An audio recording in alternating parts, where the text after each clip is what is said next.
This is a Dragon Blazer production, and I am the little boogeyman. All right.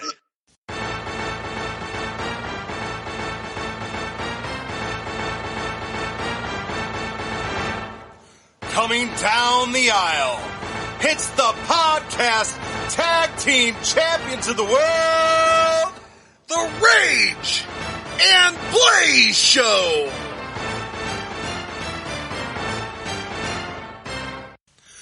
Welcome to another exciting episode of the Rage and Blaze Show. I'm Rage. And I'm Blaze. And today we are going to be going back to 1991 Survivor Series.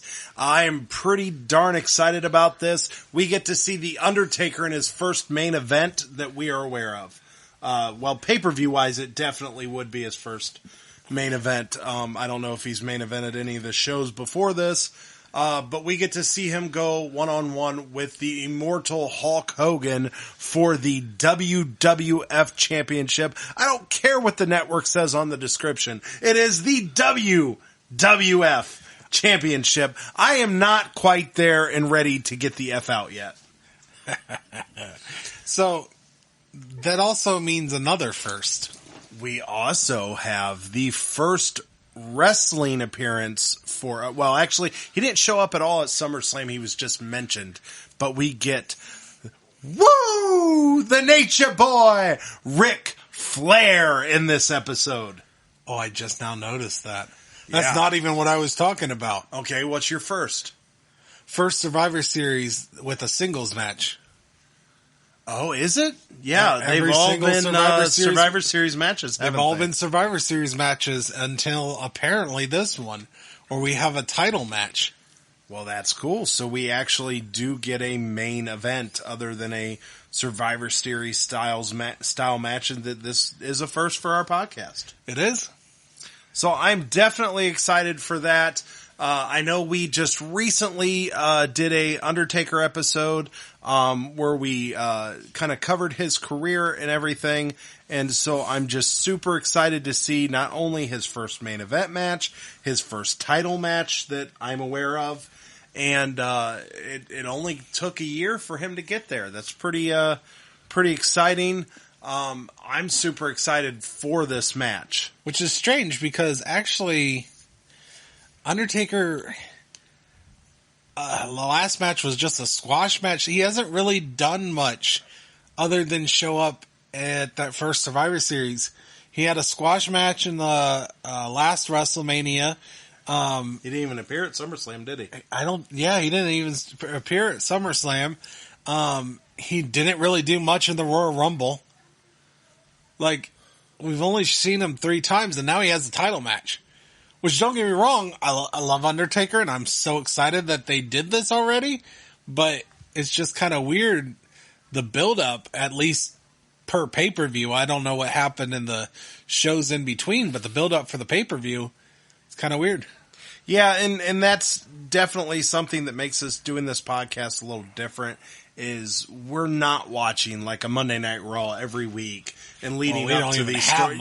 You know what I'm saying, but we're not watching a weekly episodic show leading up to these pay-per-views. So really the story we have to be told is going to basically be just what we've seen show to show. Now, as we know as future wrestling fans, because we are from the future, is that eventually the major matches will get video packages and let us know what had happened. And really, on these shows, they're really not doing that. They do it on occasion. Yeah, only on very special occasions will they give us little video packages for certain matches. But it's not the norm, and it's not every match. It's not even every main event match. Sometimes it's just other matches in between. But it's just very interesting because we know nowadays that's really the norm to get video packages for most of the major matches. Every pay-per-view match almost always has a story leading up to it. Yeah. They set these up. So it's kind of funny to not really know what is going on. But it's kind of been nice because every pay-per-view, it kind of leads into the next pay-per-view to a degree, if you'd say. Like we've seen stuff kind of carry over. And keep in mind, these pay-per-views are like 3 months apart. And they still kind of carry over almost like there's a 3-month period of that argument or whatever happened in the last pay-per-view. And it doesn't get settled until these, because this is also before they had monthly pay-per-views. Correct. So that definitely changes things too, because we're only getting a pay-per-view once every 3 months. So that definitely changes things too. So they settle everything within 3 months, where nowadays they sort of settle things every month, but then they still have feuds that carry over to multiple pay-per-views. But, like Drew McIntyre and Randy Orton fought for 4 shows in a row or something crazy. Yeah. So it just depends on the opponent.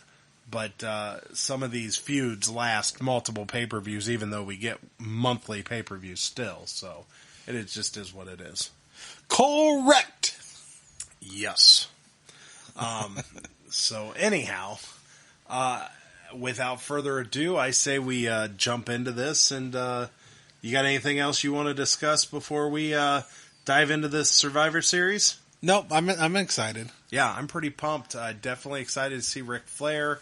I'm kind of curious if he still has the big gold belt on camera at this point, or if that only lasted a little while because of legal issues. Yeah. But that was really cool at SummerSlam to see Bobby Heenan holding the big gold belt. Yeah, but wasn't he knocking on Hulk Hogan's door? Yeah, he was challenging Hogan, saying that Flair is the real champion. Doesn't appear that that's happening here. Yeah, it's very odd because, like I said, it looked like they were setting up a feud between Ric Flair and Hogan, but yet here we are with Hulk Hogan versus The Undertaker. So maybe they wanted to save it for like WrestleMania. Or maybe there was some backstage politics and he didn't want to drop the belt to Ric Flair. Who knows? Oh, fair enough. Who knows what's going to happen here? Fair enough. So, anyhow. All right. Well, without further ado, let's get into it. Okay, so the show starts off with a segment, or not a segment, I'm sorry, a recap of events that have happened in the weeks leading up to Survivor Series, and it shows now a heel Jake the Snake Roberts with a King Cobra, no longer has Damien, and he has... He did. He did, according to... We'll get into that in a second. But he has Macho Man Randy Savage tied up into the ropes, and he actually gets King Cobra to bite Macho Man's arm, and this looked brutal. And I did look this up, and it turns out that yes, the snake was devenomized, but Jake the Snake Roberts had a hard time getting the Cobra to stop biting Randy Savage. That Cobra tasted flesh and wanted more. Not only that, but I guess after the events here, Randy Savage did have to, in real life, had to be hospitalized, and apparently he was feverish and his arms swelled up pretty bad after this stunt that they did. They must get paid a lot of money to let a frickin' snake bite them.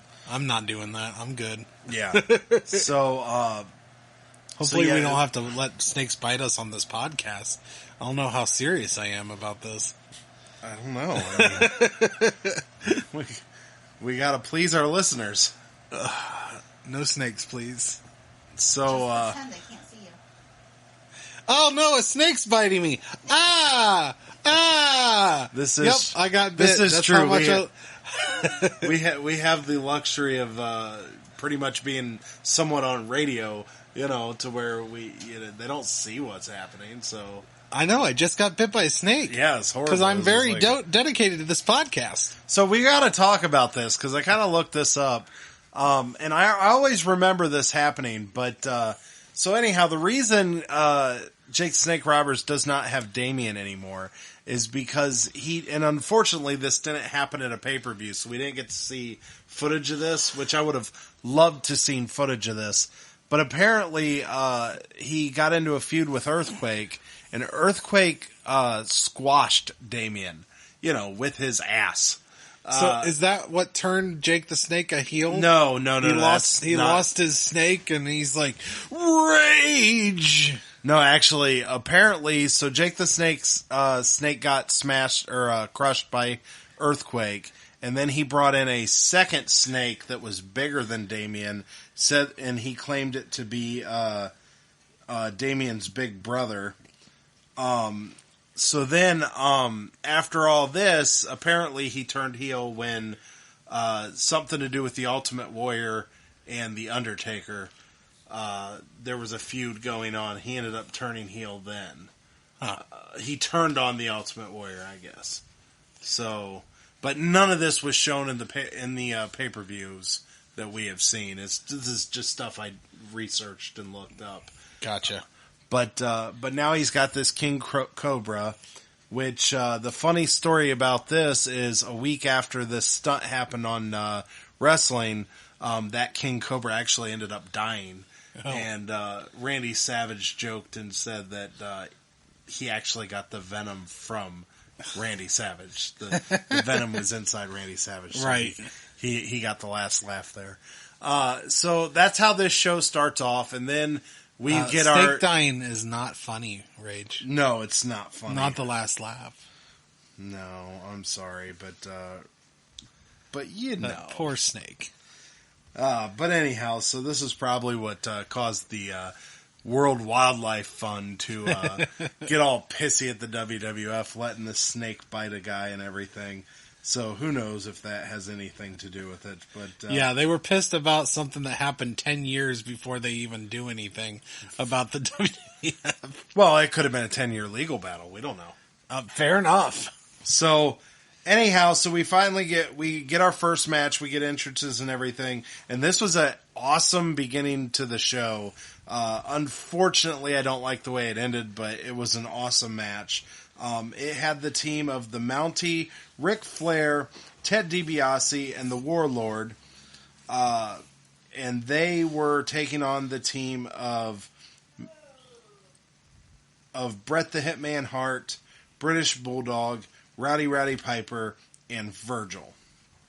So that was the Survivor Series teams for the first match, and I thought this match was phenomenal. You had a lot of great stuff from Ric Flair, a lot of his overselling, going over the top rope and everything. Rowdy Piper had a lot of great moments, a couple eye pokes to Ric Flair. Those are great.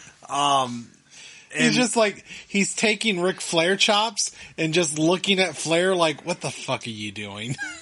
And then he just pokes him in the eye. So, and then, of course, there was just great wrestling in this match. So, this was a great way to start off the show. The only complaint I have is there was only 2 eliminations in the match because the referee decided that things got so out of control, he disqualified everybody in the ring with the exception of Ric Flair, who was outside of the ring because he got right after he took that flying into the turnbuckles and went outside. Yeah, his oversell, that was fantastic. And then he did the very Ric Flair thing of he got hit and then he walks up a little bit and then falls straight on his face. I love it when he does that. So yeah, it was just a very interesting ending because basically everybody was fighting in the middle of the ring. He couldn't get control, so he just disqualifies everybody. So the only 2 people that got eliminated in this match was the British Bulldog and I believe the Warlord. The Warlord, yeah. Yeah, he was pinned by Rowdy after Bret the Hitman Hart did like a axe handle smash off the top rope to him from behind. So yeah, there wasn't very many eliminations in an Elimination Survivor Series match. So it was just a very weird way to end it. But I will say, even without the eliminations, this match went on for 22 minutes and 48 seconds. So if they would have continued to do the eliminations, this could have really been a very, very long match. Yeah, but it was such a good match. A lot of fun to be had with this match. Just so many greats in that ring. With the exception of Warlord and Virgil, and but you had Bret the Hitman Hart. Although Hart didn't do a lot, but Rowdy was fantastic. It was great. And this is the first time we've seen Rowdy wrestle in quite some time. Yeah, this is. I will say that usually when Bret Hart takes the ring, he usually outshines everybody. And in this match, he really wasn't a huge contributor. I mean, don't get me wrong. He wrestled in the match, and when he wrestled, he was great. But they definitely showcased Ric Flair more than anybody in this match. Ric Flair was, he was huge in WCW. So acquiring him for WWF had to have been, of course they had him win. Of course they had him showcased well.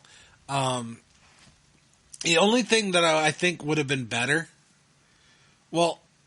obviously we would have liked the ending better. What I'm saying is I would have liked this ending better if it was the $1 Million Man paying off the ref to disqualify everyone and have them win. And who knows, maybe that gets talked about later, but it was just an odd ending. Another thing we have to talk about is while Ric Flair was coming down the aisle, he was holding up a championship title, which I do not believe that's still the big gold belt. It looked a little different. We don't know. It got blurred. Well, it got blurred out, but you kind of can tell what the big gold Jack belt Tunney looks was like. not having that shit. Yeah, but Jack Tunney apparently has said that this is not the real world championship, so he's going to blur it out any chance he gets. So that was kind of odd that it was blurred out in this show, but the big gold belt was not blurred out in the first show that we saw it in SummerSlam. And really, it's just kind of a weird situation. I know there was probably some legal issues with Ric Flair doing what he did, but I just, even though it was blurred out, it still just didn't quite look like it was the big gold belt under the blur.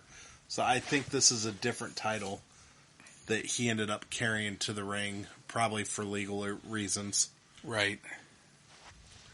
Okay, so before we move on to the next segment or match or whatever we got next, we're going to try something new here on this episode.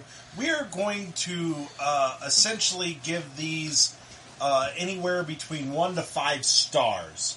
Except we're not going to give them stars. We're going to give them dependent on who's in the ring. Okay? We're going to give them whatever the hell we want. Okay, so in my opinion, this match was a very fun, very exciting match.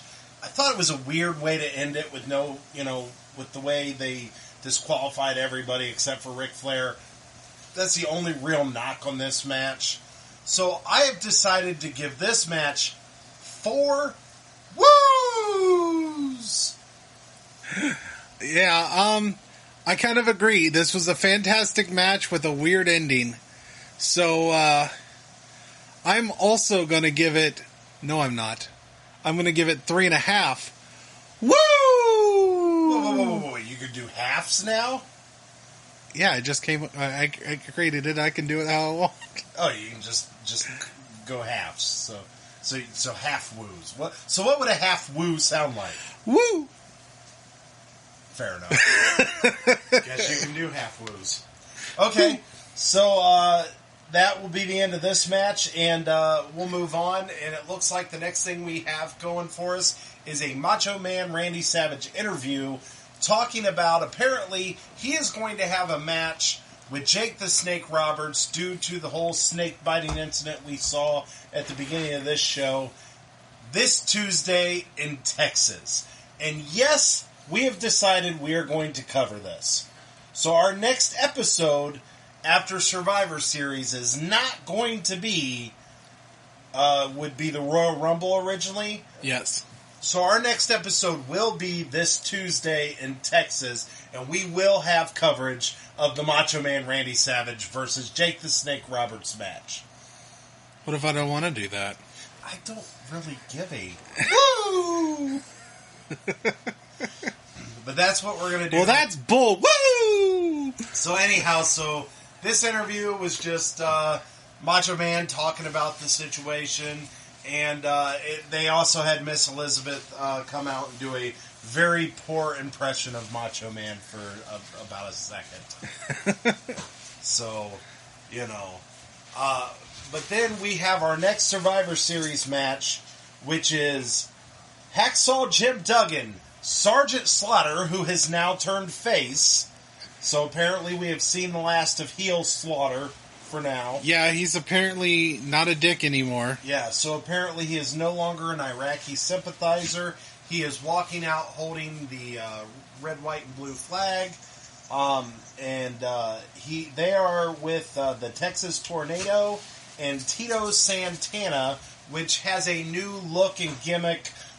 He was kind of referred to as the El Matador, Tito Santana. They still called him Tito Santana, yeah. So but the El Matador. So that is the one team.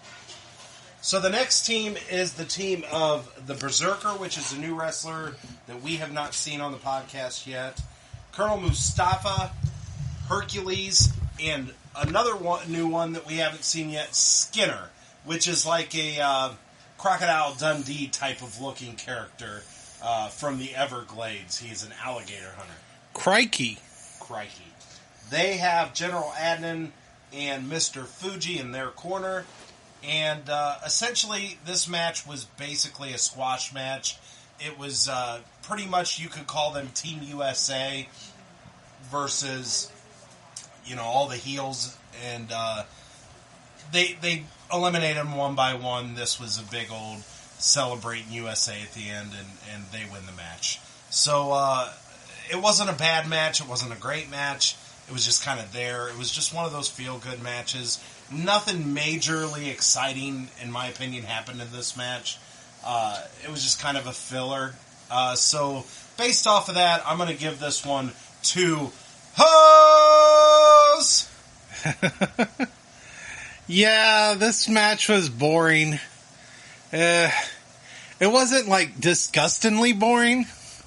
So, but just nothing happened, and I don't know, the more I watch Hacksaw Jim Duggan, the less I like him. It's weird. I remember liking him as a kid a lot better than I do now. But yeah, I think I'm also going to give it about 2 hoes! Yeah, like I said, Hacksaw is kind of one of those guys that kind of comes out, pumps the crowd up, waves the American flag. But he's not somebody that's really greatly entertaining in the ring. It's who he is. Those people have been around the WWF/WWE for years, and he's just happens to be one of those guys. Yeah, fair enough. Okay, so let's keep this going and see where this show takes us. Okay, next things we get is a interview with Jake the Snake Roberts. And this is a really good interview. And it just amazes me, if you look it up, how Jake the Snake Roberts, yes, he is in the Hall of Fame, but he never won a single title in the WWF. That is a travesty. It is a travesty. The guy was great on the mic, great in the ring. He had an amazing gimmick that wasn't goofy for the time. No. I mean, he brings out a snake. It was just a really great gimmick. And to know that he never held the title, any title at all, not even the Intercontinental title or nothing, is just incredible to know to me, because he is one of the very, very best. As watching this podcast, I liked Jake the Snake growing up, but I really like Jake the Snake doing this podcast. I feel you. He's definitely one of the ones that I've come to appreciate even more. He's right up there with, I don't know if he's right up there with Bret Hart, because I never was a big fan of Bret Hart, where I did kind of like Jake the Snake Roberts. But he's definitely one that has shined a lot during this podcast. Yeah, every time he picks up a mic, the guy knows how to speak. And he was so different than the way they spoke back then. Yeah. He had his own character. He wasn't yelling the whole time. He was very kind of quiet and just Almost like he slithered through those interviews. It was amazing. Okay, so after the interview, we get some footage with Hulk Hogan and Ric Flair yelling at each other with Paul Bearer right there kind of conducting the interview in a sense. He was holding the microphone and you had a... Yes, he was holding the microphone gleefully to Ric Flair. Yeah, so he had a casket in the background and everything, and it was just kind of a weird setting for Flair Hogan kind of having their thing. But the one thing that was funny is at this time Flair is waving around the big gold belt from WCW. Yeah, and whoever was trying to blur it out is not very good at their job. And he's waving this belt around almost like trying to avoid the censors. So you constantly see it, but then they're like, oh, wait, here, it's over here now. Oh, wait. And the censors are just like a little behind. So it's kind of like somebody trying to wave something in between their legs, trying to get away with something. Like, woo, I'm trying to show you this. It's like Vince McMahon told his daughter, hey, I'm just going to have you do this censoring stuff, even though you've never been trained. Yeah. So it was a very kind of... That made it a very funny segment. Not that it was supposed to be funny. But eventually Undertaker comes out of the casket and hits Hulk Hogan in the back of the head with an urn. And that kind of finishes off this little segment. You had Roddy Piper and beating Macho the crap Man. out of him, yeah. Yes. And you had Roddy Piper, Macho Man come to his rescue. But the damage had already been done. I actually liked this segment quite a bit. Oh, yeah, this was a very, very good segment. Just like I said, it was just kind of that censor of the belt constantly. Him kind of waving it around and getting away from the censors was hilarious. But, taking away that funny part, Ric Flair's great on the mic, and him just talking shit to Hogan was awesome. Masterful. It was fantastic, and, I enjoyed the entire segment. Yeah.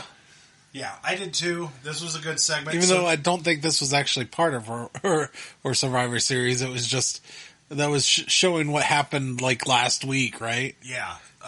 This was like, I don't know exactly how long ago it happened, but this was a footage from, it happened before on another show.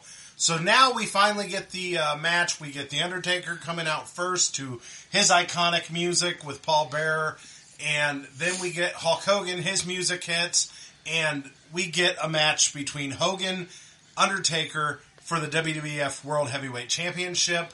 And we still have, after the match is over, we still have an hour left. But... this isn't even the main event of the show. I legit thought this was the main event. Oh, I assumed I did not realize that this was in the middle. Yeah, I assumed this would have been the main event. But really, it was a good match, but it was almost essentially a squash match. Because this really was The Undertaker just punishing Hogan. And I don't know if we've ever seen Hogan like this in any of our podcasts that we have done, where he literally dominated the whole match. The only time he really got anything going was he ended up getting a tombstone piledriver put on him, and he no-sells it. And he gets up, hawks up, and it looks like he's about to win the match like he has done millions of times before. But then here comes Ric Flair. I legit thought Hogan was going to win this match. Just because he's Hogan. And I didn't expect him to lose the title to, mostly anyone. So anyhow, Ric Flair comes out, puts a chair in the ring while Paul Bearer is distracting the referee, and he ends up giving Hogan another tombstone piledriver, this time on the chair. Now, Rage, clearly, Ric Flair thought Hogan looked tired in that ring, and he just needed to give Hogan a chair. So, he was just trying to be kind, and, well, you know. He forgot to unfold it? Yeah, he forgot to unfold it. It's sad when that happens. But he was just, look at him, he was tired. Uh-huh. He was sweating, and, you know, his muscles were bulging from all those steroids. I mean. You know, I would say probably half of what you just said is true, because he probably was tired, because The Undertaker was whooping his ass. I mean, this was a very odd showing for Hogan, because we have never seen, in our podcast so far, Hogan get dominated the way he has gotten dominated in this match. And I will say it was kind of a slow, methodical match, a lot of choking, but it was very well done, and definitely if the goal was to make The Undertaker look like a top star, they definitely pulled it off, because he did to Hogan what we have never seen done to Hogan. That's true. So I'm going to give this match 3.5 Tombstone pile drivers. So this match was all right. It was a little slower than I was hoping for. For me, the ending, I mean, getting Flair involved, although I read some things and that just becomes a disappointment, but I enjoyed the ending of this match. I'm going to give it 3 Hawk impersonator fan tears. Cute.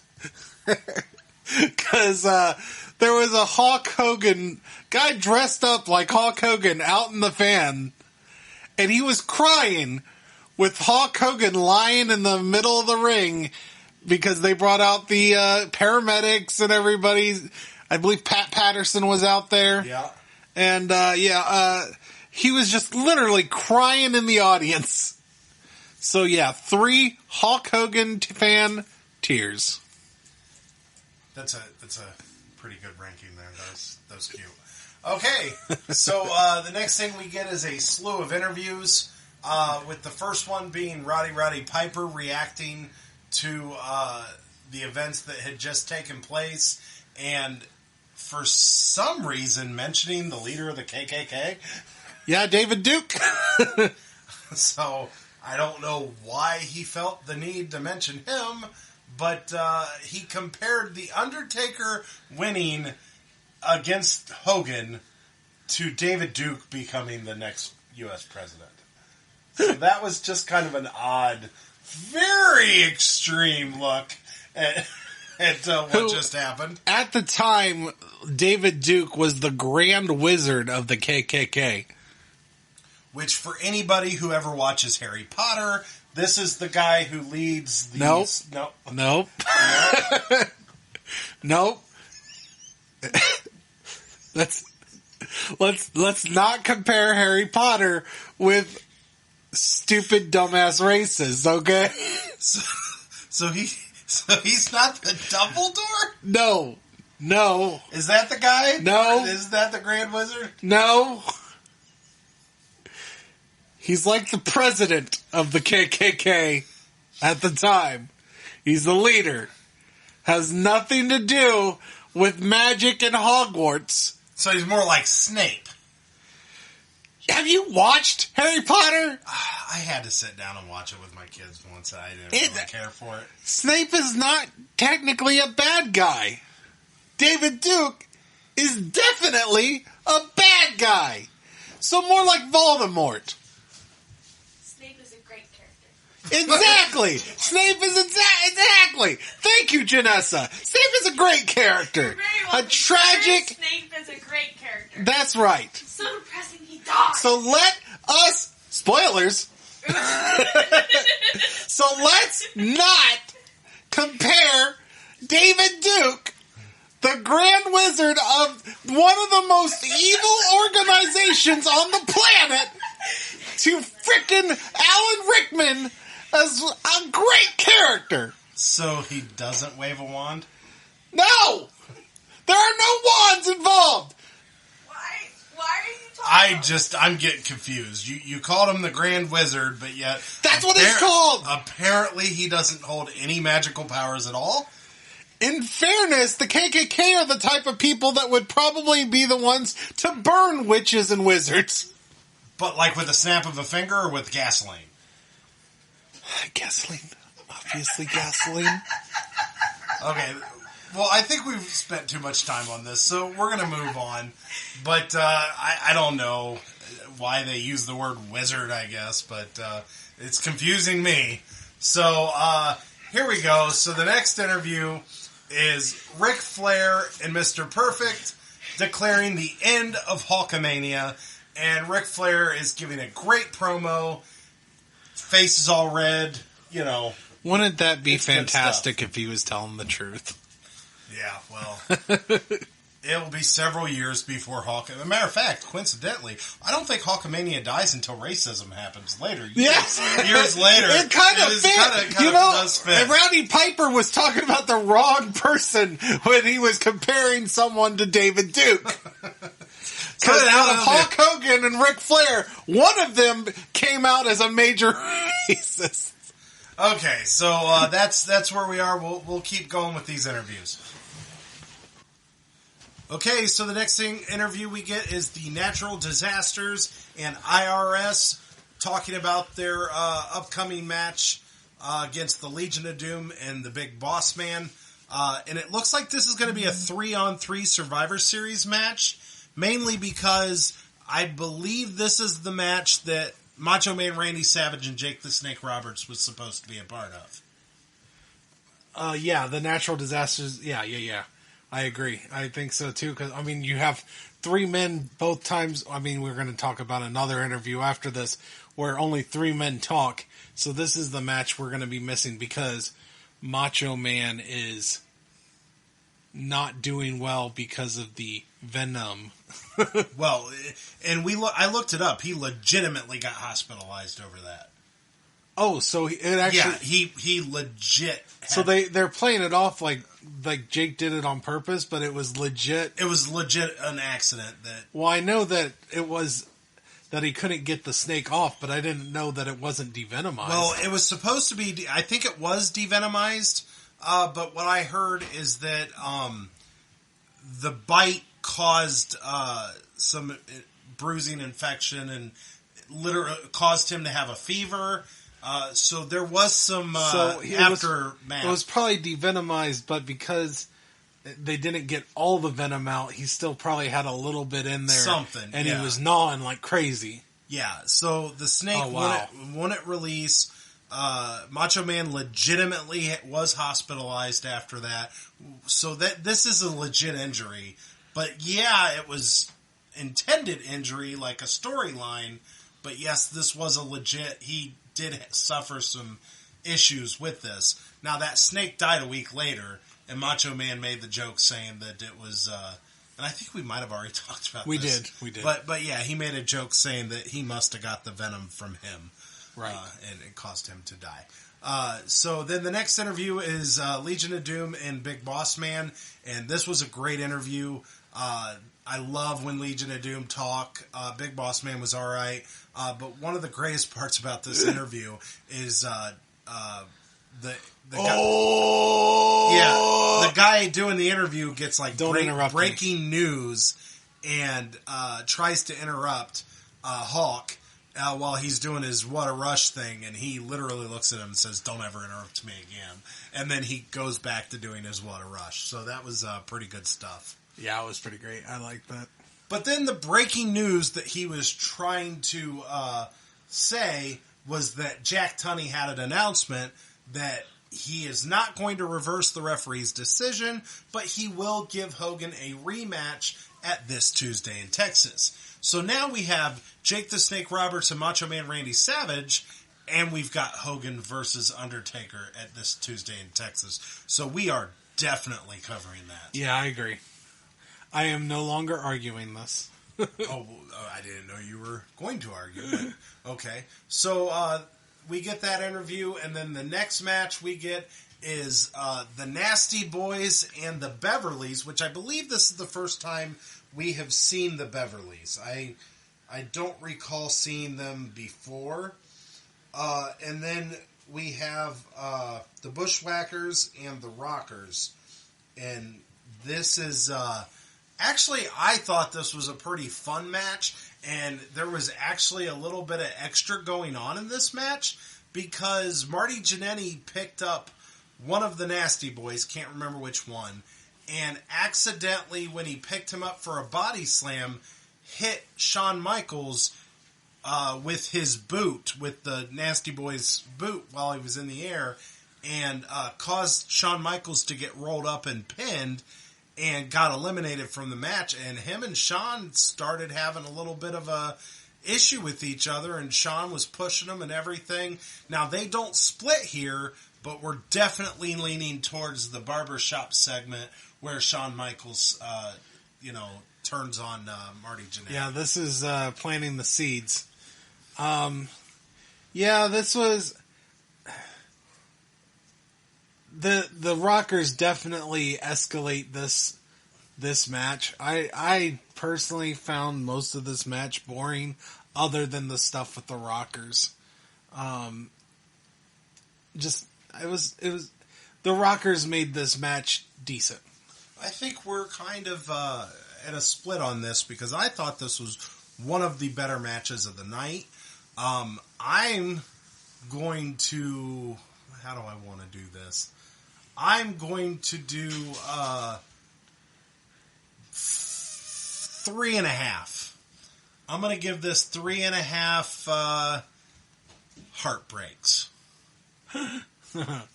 I'm going to give this, I think I'm going to give this 2.5 Nasty by Janet Jackson single records for this match. Is that right? Okay. You know the song, right? Yeah, Nasty. Nasty. Nasty Boys. Okay.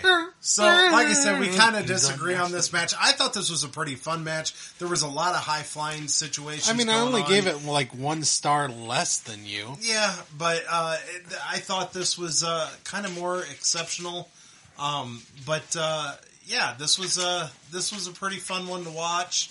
And like I said, there was a lot of story going on here. So, like I said, the story is the reason it got as many stars as it got. You know what? I want to change my rankings. I want to give this 3.5 mullets. I believe there was 3.5 mullets in here. Actually, I think there was 5. There's 4. Oh yeah, that guy had one too. Forgot about that dude. Actually, there might have been 6. I think everybody but the Bushwhackers had mullets in this. I think one of the Beverly brothers didn't have a mullet. I don't know. Looked pretty mullety. There was so many mullets. Says this was definitely. I really should have caught on to that before I did my rankings. I had mine picked out from the beginning. Okay, so let's keep it going. Okay, so our main event of the night is the Natural Disasters with IRS versus the Legion of Doom and the Big Boss Man. And I'll tell you what, it wasn't as good of a match as I was hoping. It had good moments. It had good story there with IRS hitting Typhoon over the head with a briefcase accidentally, and Earthquake leaving and getting counted out because of what IRS did. So there was a lot of good going on in this match. It just wasn't as exciting as I think I hoped. I was about to complain like crazy after it looked like IRS was going to walk out. Like 2 out of 3 of these competitors were about to walk away and just lose like that. Big Boss Man coming out to throw him back in kind of helped it a little bit. But, this was kind of a letdown, especially for a main event. Yeah. Like I said, when I heard LOD main event, I was pretty sure this was going to be awesome. And like I said, there was good moments. But it just... LOD was good in this match, but... there just wasn't enough of it. No. So I think I'm going to give this match 3 water rushes. Yeah, I'm going to have to go with 2.5 magical bellies. Magical bellies, fair enough. Callback to our old Big Boss Man podcast, which I don't know if I noticed the magical belly today. No, well, he was out of the match pretty quick. Yeah, he really wasn't in it very long, was he? Yeah. Okay, so we could have gone with 2.5 IRS audits.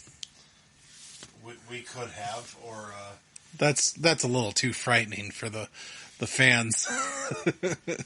Okay, so but after the match, we do get a post interview with the Undertaker, the new WWF World Heavyweight Champion, and it's pretty campy, to say the least. But him and Paul Bearer declare that Hulkamania had died at Survivor Series that day. And that they are going to bury the man, basically. Hulkamania is dead. They're going to bury Hulk Hogan now this Tuesday in Texas. Yeah, it was cool. It was fine. Loved listening to Paul Bearer talk. I find him fun on the mic. And, Undertaker was doing Undertaker-like.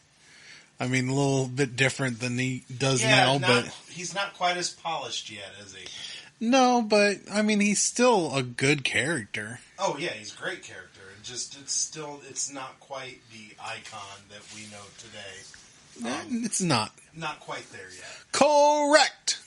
Okay, so that is the end of this Survivor Series. Overall, it was an okay Survivor Series. I don't know if it was great. We'll get in, we'll rank our things, and see what we have to say about that. All right. Favorite match of the night. Okay, so best match of the night. I think the first match of the night for me definitely clearly was the best. And that was the Mountie, Ric Flair, Ted DiBiase, and the Warlord versus Bret Hart, the British Bulldog, Rowdy Piper, and Virgil. And it's kind of disappointing to me that this is the best match of the night just because of the way it ended. But it was such a good match that I don't believe anybody got eliminated. Or maybe only one got eliminated before all the hell broke loose. And I think one or two. But, yeah, there might have been two. But the way it ended bothered me, but the match was fantastic. So it's just kind of disappointing to me that this is the best match of the night, which almost kind of tells you about this Survivor Series. Yeah, I agree. This is, it was definitely, I agree with the best match of the night. And it's like, it sucks because we had a match between Hulk Hogan and Undertaker. And I was kind of excited about that. Thought that was going to be really fun. But it didn't surpass the first match of the night. That's just facts. Yeah, I almost chose it, but I was like, I really thought that first match was something special, a little bit more special than this, where the Undertaker match was almost a squash match. It was just kind of odd. It wasn't your typical Hogan match, so that I guess that was kind of good, but it was really a squash match. Undertaker really dominated in this match. Which is fine, but just didn't surpass the match first match. Okay, so... Really, the best parts of this show has been Ric Flair. Yeah, Ric Flair has been great. So that's the best match of the night.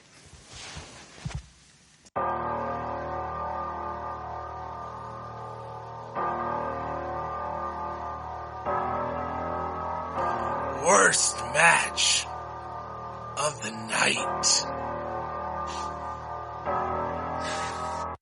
Okay, so worst match of the night for me was kind of clear cut. I just didn't think, I don't know, I just didn't think there was a lot of excitement. It was the Jim Duggan, Sergeant Slaughter, the Texas Tornado, and Tito and Santana defeating the Berserker, Colonel Mustafa, Hercules, and Skinner. I just thought it was just a blah match. It just wasn't really bad. It just blah. Honestly, other than I do feel like the Hogan versus Undertaker match had enough to make it fun for the most part and interesting. I think I was more disappointed because I was hyped up for that match. Like, I was really looking forward to seeing that match. So I think that match was more of a disappointment than actual, bad. I was expecting more, but it was still decent. Unfortunately, the other Survivor Series matches, other than the first one, were all pretty weak. But I'm going to agree with you, the worst one was that match. It just didn't have anything of interest or value in it. So, yeah, this is kind of quite the letdown. Yeah, I don't think this was... I was really excited because there was a one-on-one match on the Survivor Series, and it just was it was okay. It was just an okay match. Which is sad, because in that one-on-one match, one of my favorite wrestlers, The Undertaker, wins the frickin' title. For the first time. For the first time. So, yeah, a year after he debuts. So. Alright. Okay. Survivor Series rankings. Okay, so when we're going to rank these, I really badly wanted to make this the top one because of the title defense and everything. But unfortunately, I don't think it was enough to push it over Survivor Series 4, which would have been 1990. So I'm going to keep Survivor Series 4 at the top of my rankings. I will slide this right underneath barely. This will be my second, and then followed by, I believe it was Survivor Series 3, then 2, then 1. So I'm going to stick with because we had the same Survivor Series rankings. We're changing it this time. I'm going to stick with 1 being the worst, 2, and then this one. Survivor Series 5, then 3, and then 4. So right in the middle. This had not a bunch. In fact, actually, you know what?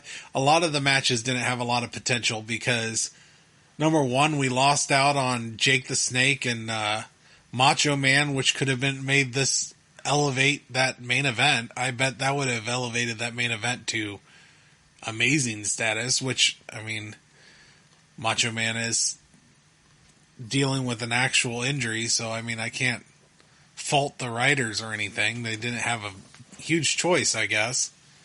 And then you had the match that I expected to be a lot better. This just had a lot of down, and even that first match that we really liked had a very disappointing end to it. So I don't know how disappointing that end is. I mean, Ric Flair winning the entire thing because everyone gets disqualified. Yeah, it's a very Ric Flair thing to do. I guess I don't hate the end, but still, that's the only bright spot of this entire pay-per-view. So yeah, it's going to be in the middle of my rankings. Okay, so I suppose all we have left to do is hear Boomer's facts and finish this off. All right.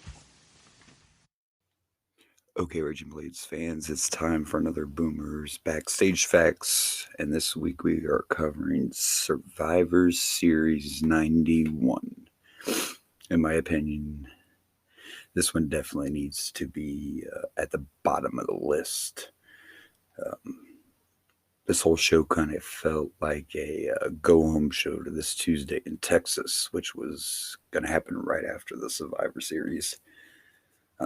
There's a lot of firsts here, too. This is the first Survivor Series that was not on Thanksgiving. It was actually on Thanksgiving Eve. And, of course, part of that was the fact that Tuesday in Texas was about to happen. This is also the first time the WWF title would be on the line in a singles match at Survivor Series. And, of course, it was the greatest challenge, really the only match that even mattered at the Survivor Series. And that was actually when I started to like and appreciate The Undertaker. I gotta admit, when he first debuted, it was just kind of, who's this geek? But of course, we know where that would end up going. So let's start off with the fact that, well, obviously, I already mentioned if the focus wasn't on Tuesday in Texas, it would have been a lot better. Original ads for the Survivor Series said there'd be another grand finale match that was advertised on all the posters. They ended up not doing it and didn't even mention it on the pay-per-view. But let's face it, that concept just didn't work. It made no sense, and you automatically put heels with baby faces. It was a bad idea. This was also, if you notice, if you go back and watch this, Flair did not have the big gold belt with us. And now we all know he originally showed up with that belt. That's because he was fired from WCW and he had put down a $25,000 deposit on Big Gold. They refused to pay it back, so he took the belt with him. But at this point, WCW was losing legal action. And if you go back and watch this pay-per-view, Flair actually has an old tag title. He's using to be the real world champion. Another fact here is that originally Ricky the Dragon Steamboat was supposed to be at the Survivor Series. He was replaced by El Matador, and that's because he had left. Now, as a kid, I love when Ricky came back. He was breathing the fire. He had the old dragon gimmick. But he wasn't a huge fan, and the rumor is that the reason he walked out is they wanted him to do a stretcher job to The Undertaker. He didn't like the creative. He didn't like the way he was being booked. So Steamboat was out of here before the Survivor Series even started. Then if you go look at one of the probably worst teams in Survivor Series history, when you got Colonel Mustafa with Skinner the Berserker, and Hercules, but originally instead of Hercules it was supposed to be Big Bully Brunswick. You younger fans probably don't even remember this guy. You would have to Google him. He wasn't even in the WWF for a year. He was a very short-lived. He debuted in August and he was gone before the Survivor Series. So yeah, we get Hercules instead of Big Bully. Probably a better choice. Another interesting thing, this is the time The Undertaker actually started getting popular, but of course The Undertaker was facing Hogan, and you can't have anybody cheering against the Hulkster. So they actually had to confiscate pro-Undertaker signs. But if you watch this pay-per-view, you can hear the crowds kind of split, and they're cheering for The Undertaker. But, that had to be put to a stop. Also at this point, spoiler alert, The Undertaker became the youngest world champion at the age of 26 years and 8 months, beating Bruno Sammartino's record. He was 27 when he won his first title. The Undertaker's record would last until, spoiler alert, Yokozuna would capture the title at 26 years and 6 months. Also during this pay-per-view, Hulk Hogan was actually hurt during the main event from the tombstone. Now, obviously, if you go to watch this and you go to watch back, Hogan's head did not hit the chair. Sorry to break your kayfabe there. But Undertaker was holding it properly, but Hogan's neck turned the wrong way. He ended up with a kink. But Undertaker's still kind of green, and if you watch those early tombstones, they look a little bit rough. I'm sure another obvious thing that stood out about this is we had our first ever 3-on-3 Survivor Series match. Now, originally, Sid was supposed to captain the team of the Boss Man and LOD, and Jake was supposed to be the captain on IRS and the Natural Disasters. Sid got hurt. They were in the middle of the Macho Man Randy Savage storyline, the famous snake bites. So, it would have made sense to put those two guys in, but instead, no. Let's have a 3-on-3. That way we can save it for this great new spectacle Tuesday in Texas that only happens one time. So that is why you got the first and last ever 3-on-3 Survivor Series match.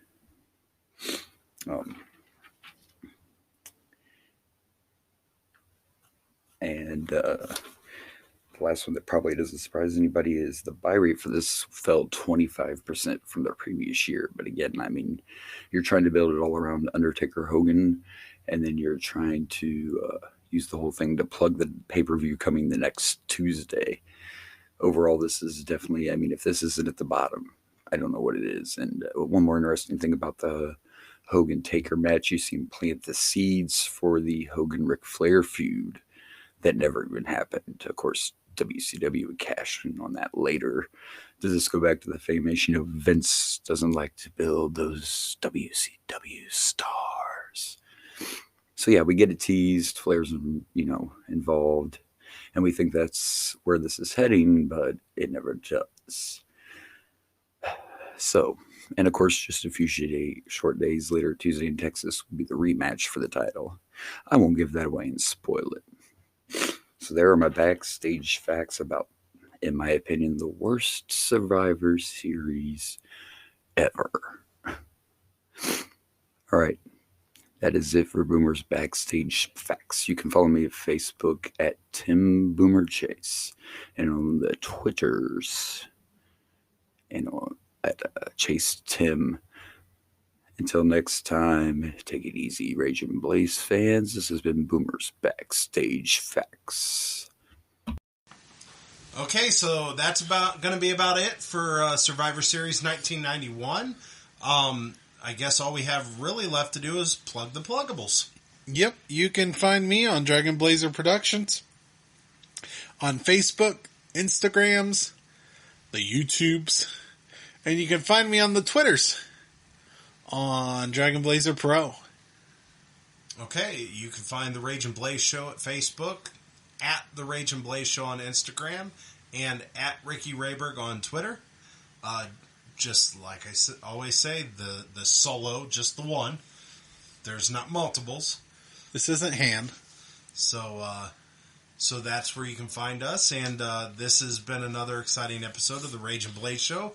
I'm Rage. And I'm Blaze. And good night from Rage's Pit.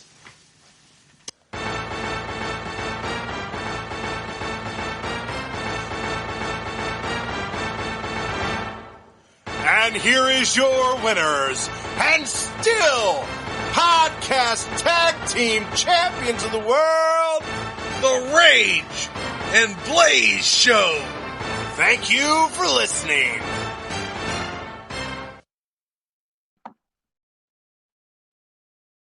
Hey everyone, this is Blaze from the Rage and Blaze and the Boomer and Blaze Show. Thank you for watching. Please like and subscribe for more wrestling content.